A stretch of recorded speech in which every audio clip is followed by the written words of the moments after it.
Hi again, this is session 13 in Crime in the Media. In this session, we'll be talking about Rafter's Chapter 2. In this chapter, she begins to apply criminological theory to film and show us how films portray particular theories of crime causation. Okay, she starts off by talking about how one of the problems of exploring crime in real life is that we can really only examine the motives of incarcerated offenders. Those who commit crimes and, of course, aren't arrested or are smart enough to get away with their crimes, we don't really know why they've committed the crime. She argues that in films, we can begin to imagine why criminals commit crimes in very unique and creative ways. That film doesn't have the limitation of real life. We can see crime as it occurs. We can see those who get away and those who are actually caught and justice is served. Just to tell you a little story, my son recently, I think I might have mentioned this before, was video recorded by his teacher because of bad behavior. I was stunned by the fact that she was actually using what we might call deterrence theory. If you remember deterrence theory from her criminology class, she was assuming that the idea that if he believed he was under surveillance, he would cease the bad behavior. That's exactly why we have security cameras in parking lots. I mean, it's classic deterrence theory. She was practicing theory in a way that she probably wasn't even aware that she was doing that. Films do the same thing. They practice theory oftentimes without really having any idea of how that theory developed or even knowing that they're participating in criminological theory or presenting criminological theory. So I think this is one of the aspects of film that Rafter doesn't mention that I think is really, really interesting, that we see criminology portrayed in film, and oftentimes that's not in a very explicit way, though we come away with ideas about crime causation from those films. Okay, she says again that causation in films, and we've mentioned this over and over again, that our experiences shape our reading of causation in film. We began to see maybe new depictions of crime causation in film, in news articles. Other media influences our ideas of why crime occurs. If you remember your criminology class, maybe you've not had that yet, and you'll like to think about the fact that some criminological theories or crime causation theories you might find more interesting, or they might make more sense to you than others. Filmmakers tend to have the same ideas. Their experiences, their use of film techniques, all construct these narratives that tell us about why crime occurs. Again, oftentimes crime causation is not explicitly stated in film, it's implied, and that's what we're going to look at, implied theories of crime causation in film. Okay, first she talks about, again, taken from criminological theory, biological causes of crime in film. Now, we don't see these as much today as we have in the past, but particularly slasher films use this idea that biology sometimes causes crime, that there's something inherently physical about the offender that causes them to commit crimes. If you'll remember back to L'Ambrosio, he is the first to look at the physical characteristics of offenders, and he believed that crime was a result of our physicality.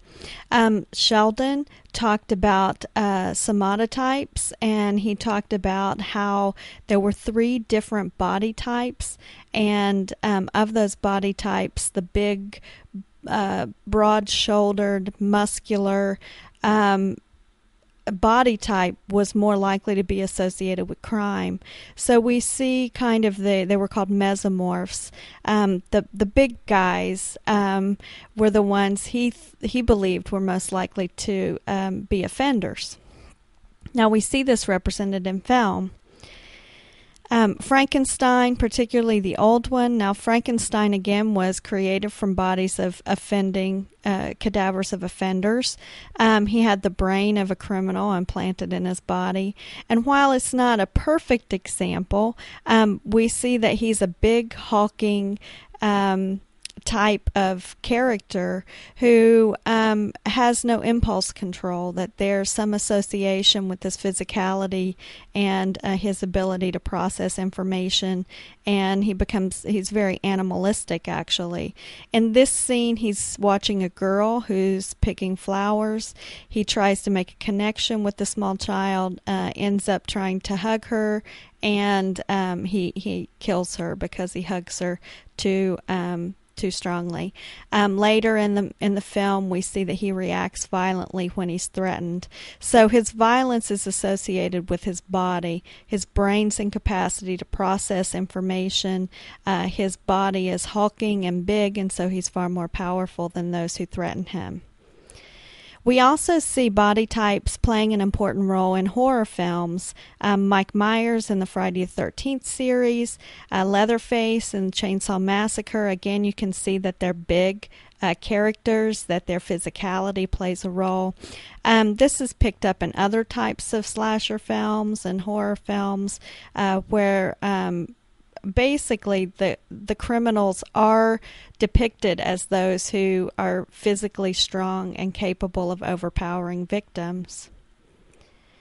One of my favorite films regarding the relationship between biology and crime is The Bad Seed in 1956. I've only had one student who's ever seen this in my face-to-face course. But this it clearly associates biology and criminality. This little girl is adopted. She's adopted from a woman who's been imprisoned for serial murder. And the little girl, as you can see with the pigtails and the dress, turns out to be a serial murderer herself and quite evil. And her adoptive mother becomes very distraught by this. And of course, the story unfolds of how she begins to find out that her daughter is really capable of horrific acts. Now, the adoptive mother's father is a criminologist, and there's actually a really wonderful scene in this film where he explains how biology creates offending, and he makes the clear argument that offending is related to heredity. So this is a perfect example of the idea that criminality is directly related to our bodies, our heredity, our body shape, our minds, some physical capacity, that some people have a physical capacity to commit crime, others don't. Now we see this theme again. I've mentioned that my children are adopted. We see this theme of criminal children showing up pretty frequently in film, where the adopted child is evil or somehow incapable of controlling themselves and wreak havoc on a family. There was also a film, I'm forgetting its title, where a child was cloned, and the clone of the child again is somehow evil, as if the cloning process itself created a new child that again became an offender. So these are wonderful films where we see biology and crime becoming related. Okay, we also have films that show how environment affects criminal behavior. Again, kind of remembering our criminological theory, or maybe this is your first introduction to criminological theory. One of the major theories related to the environment, again, this these theories argue that social conditions create the propensity to commit crime. That people who are in neighborhoods that are disorganized, people who are in neighborhoods that are impoverished, where there's chronic unemployment, kind of a broken windows type neighborhood, are far more likely to commit crime than those people who live in the suburbs. Now, research actually debates this idea a lot, and so it is theory, and it's been tested pretty widely, and some studies show that it's true, some studies show that it's much more complicated than that. But social disorganization theories, the bad neighborhood theories, are popular in films. We also see some social learning theories, Sutherland, Hershey, Goffman, those types of theorists, labeling theory, the idea that we learn criminal behavior, and that criminal behavior can be reinforced. All of those theories are also represented in film, where bad parents teach their children about crime, friends and other relationships influence crime. So we can see these types of theories showing up in film pretty frequently as well. In fact, they're becoming more popular than they have been more popular at particular times than the biological theories. Again, one of my favorite films that depicts this is Boys in the Hood. I'm going to put a clip from that film up in addition to the lecture. The beginning scene in this film shows the deterioration of the neighborhood and children witnessing or viewing a dead body in an abandoned building. Clearly, it's meant to show us that the neighborhood is deteriorated, is poor, and that children from a young age are introduced to criminal behavior. If you're familiar with the story, there's the main character is torn between moving on from his neighborhood and being loyal to his friends.